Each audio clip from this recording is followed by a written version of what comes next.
Hey everyone, welcome to another episode of the Backed Up Back Issues. Hope you like this. I appreciate y'all being here, watching these and enjoying these. And we'll get right into it here. Backed Up Back Issues. Section of the room, unorganized, yet newly purchased, right? Just all mixed up. 1978's Marvel 2-in-1, number 43.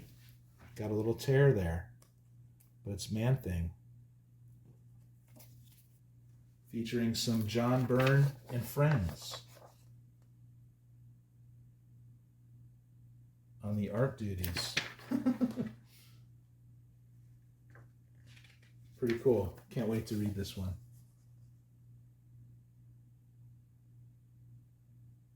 Looks interesting.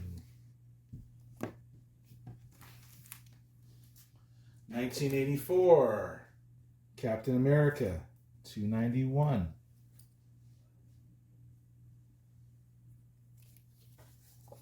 Herb Trimpe on the pencils. And Jack Abel on the inks. I get it because it's the era of comics that I enjoy. Which is 60 cents. 60-cent covers. Okay, I got this on a trade. 1983's Camelot 3000. Got a bunch of these mixed up in the backed up back issues. Cool Bolin art. And when I say trade, right now I'm only trading really with Rob, cheap comic collector. But also Mike, easy comic reader, of course, right? My main man, Mike. Yeah, cool bowl and art. Gotta love it. 1989, by Eternity. X-Mutants, number 12. I'm sure this didn't sell that well because it's almost like a blatant ripoff, right? Of what we know. But I'm going to read it anyway because it looks cool.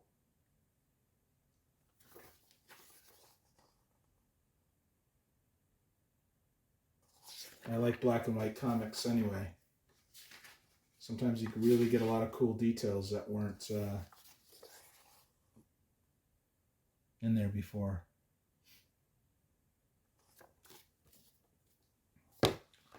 In there before.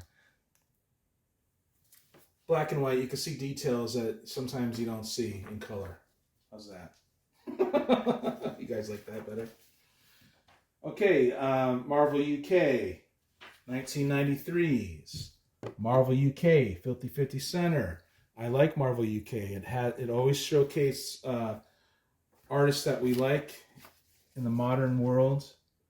It showcases their early career stuff, and a lot of it's better than what I saw in the States at the time, 93.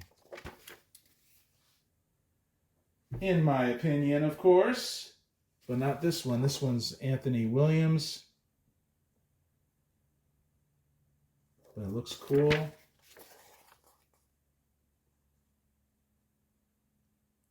Happy to get it for 50 cents. Okay. 1988's American Flag 50. You know I love Howard Chaykin.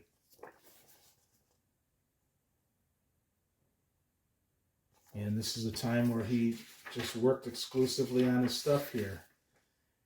I read somewhere he took a big risk with First, but he did it anyway. I like Reuben Flagg. That's the main character. He works for a corporation that has supplanted the United States on the planet Earth. The United States went to Mars for some reason, and it's definitely political satire, action, suspense, fun, grit type stuff. Okay, $1.95 by Malibu, which I don't collect a lot of Malibu, but I'm sure there's some good stuff out there. Rune, number 7.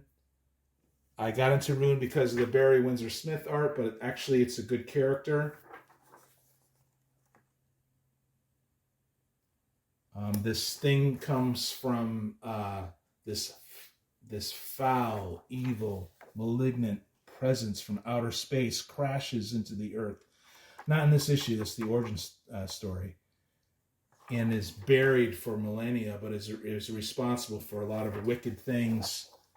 And this guy, Rune, who's a barbarian and evil guy himself, becomes even more evil, but ends up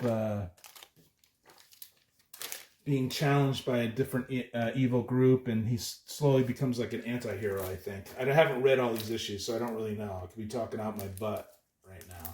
And here's number 8. Might have gotten these from Rob. Cheap Comic Collector. You guys know about him, right? Check him out Saturdays. Claim sales, modern, and in the older comics that we like. Claim sales for $2.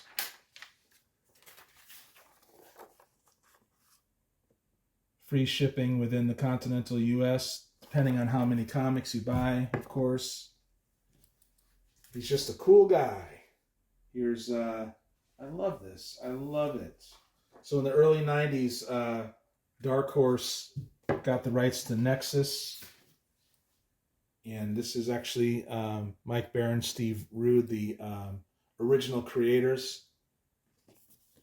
And we love Steve Rude's art. Most people that see it. Something about how it glows, I don't know, and it's just the weird postures and stuff. And you could see the Kirby influence. That's what, yeah. Sleepy Comic Reader 666. Damien pointed that out when we were talking one time, and it's true. I just haven't read these yet, so I'm looking forward to it, though. This is another reprint by, unless it's not, I don't know. I'm assuming it's a reprint. Or it could be the original creators coming back for Dark Horse. I don't know. Okay, 1982's ROM Space Knight, number 30. I collect ROM. I like Bill Mantlo. It was his idea, actually, to take toys and make them into comic book stories in the 80s. So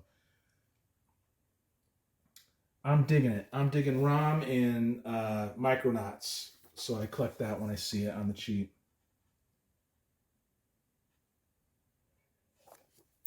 Good stuff.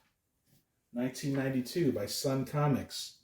I don't know if that's Reiki or Reika. I think it's Reiki, right? Sounds more Eastern to me. And it's got the Filthy 50 center stamp on there. And it's got cool black and white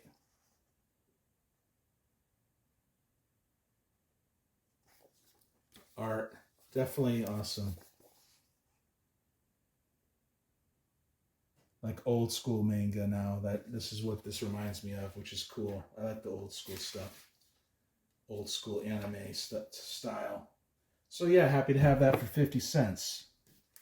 Okay, so you know I love Eagle Comics. And you know that I love 2000 AD Monthly.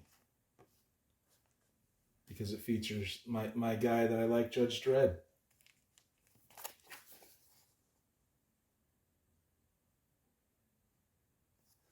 Yeah. Awesome. That's bowling right there, I think. Cool stuff. I didn't know this, but I ended up getting 2. So that means I have to get on this blog spot. I have to do it because my doubles are starting to really pile up on me. Okay, 1984's John Sable Freelance, number 9. I read his origin issue, number 3, and that was a lot of fun. I didn't even know what a sable was. It's like an antelope with really huge horns out in Africa. But you know, I love me some Mike Grail art. And so he created this character. He writes it and draws it, the early stuff. So I don't know why. It's just people don't know about this. They're too busy running after spec to really understand stuff. But that's okay. You know, it's just the times we live in right now. But I have lots of doubles of these, you guys. So maybe not that particular issue, but it's fun. Let's do this. Okay, 1978. Marvel 2-in-1. Thing and Captain Marvel. The original Captain Marvel, which, do you think we'll ever see the original Captain Marvel again? Pretty cool. I think it's Alan Kupenberg art. Was it Mike Esposito does the ink? I mispronounce stuff all the time, you guys. Not one of my fortes. I'm not exactly the most verbal, articulate person, but I really like people when they are. I learn a lot from them. I like reading.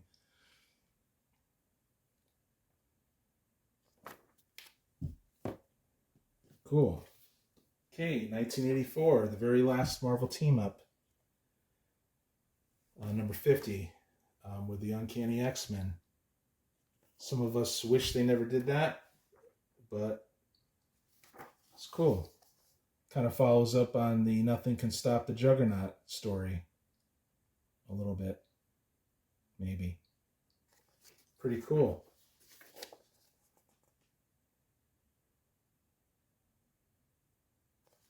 Love it. I should make time to read that one someday, but I probably won't.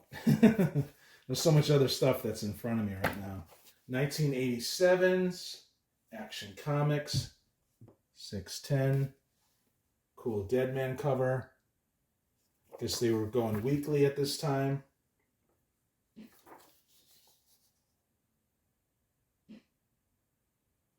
Pretty interesting to me.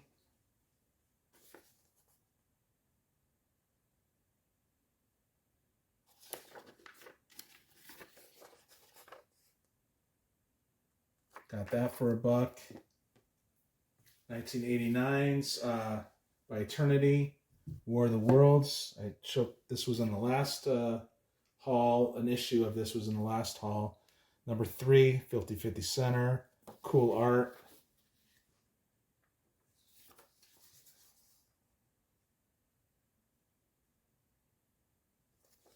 Looks like they're reprints, actually.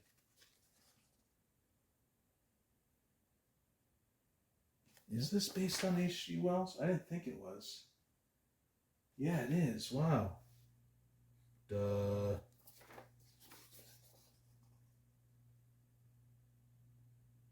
I don't know. What do I know, guys? I'm just some guy on the YouTubes, right? No big deal. Okay, here's number 4 of Camelot 3000. More Mike Bolin.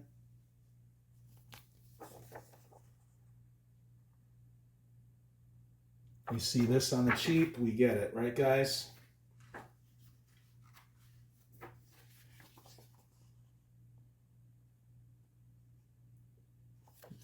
Yep. 1983's Warp number 2. I got that for 50 cents. I already have it, so it's going to go out somewhere to someone else eventually someday. Here it has the faceless ones in the back. I will work on that blog spot. Just fit it in, right? Yeah, Frank Brunner does the art on this, and it's pretty good. I think it's good.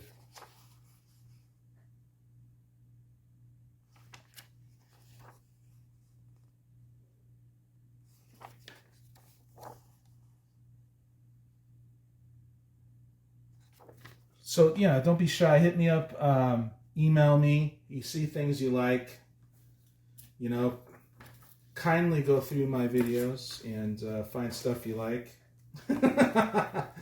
Here's something for 50 cents, 1993s, Action Comics, $6.92.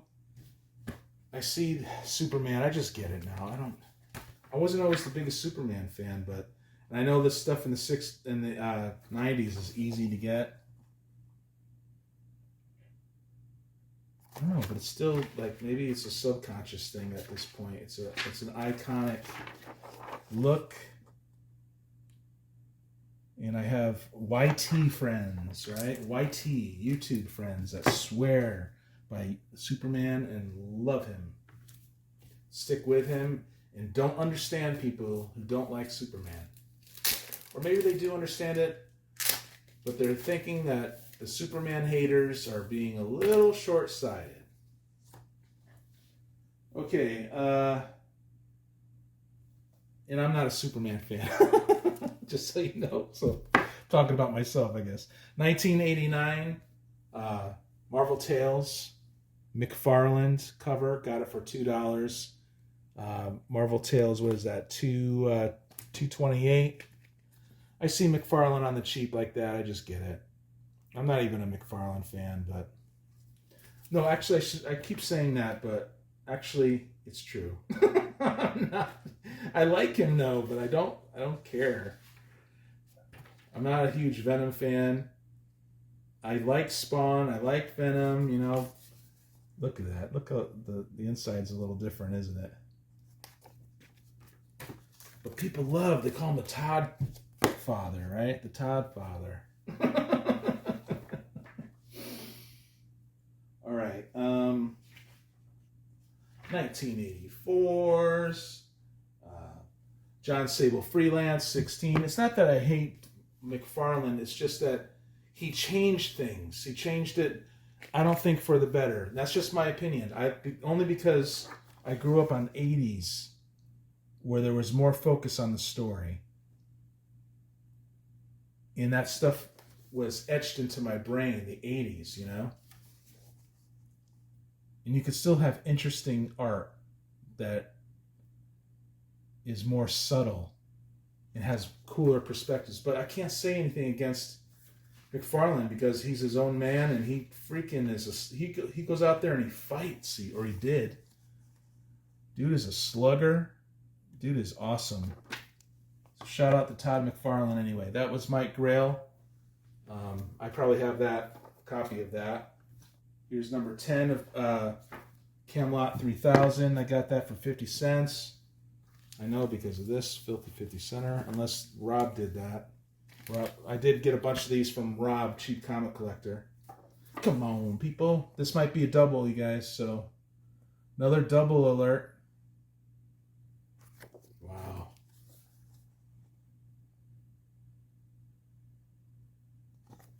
Yeah, someone's embellishing a pond. Terry Austin is embellishing a pond bowl, and I like it. Well, I like the other stuff. Look at that. That's awesome. I sometimes like that when you get these amalgamations, these two artists come together. Like, what was there? Spectacular Spider-Man with a Bill Sienkiewicz and Sal Buscema blend or something like that. And it was freaking weird and it was awesome. I loved it. Hey, here's another War of the Worlds, number 5. I know this isn't H.G. Wells, so it might have been based on part of it. I don't know. I got it for the art. I could tell these are reprints coming in maybe from England. I don't know, but you guys have to go out there and find cheap stuff because we're wasting money. I hate to say it, man. I don't want to be one of those downers. Collect the way you want to collect, but you guys, $4 or $5 a comic, and then 2 years later they're 50 cents to $1. That's just throwing your money away. And I'm not some authoritarian about that either. You do what you got to do for yourself. It makes you feel good. 1983's New Mutants number 6. That might be a double. I don't know. I'll have to check it out. I got it for a couple of dollars. Or did I get it for $1? I might have spent a little too much on this one, but $3.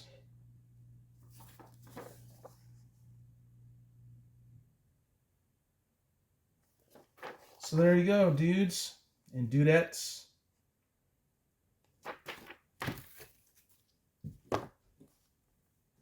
Thank you so much for watching another episode of the Backed Up Back Issues. This is your buddy, Psychotronic Squirt Gun, signing off and asking you to go into the description and click the other YouTube channels because they're worth it. All right, I'm out.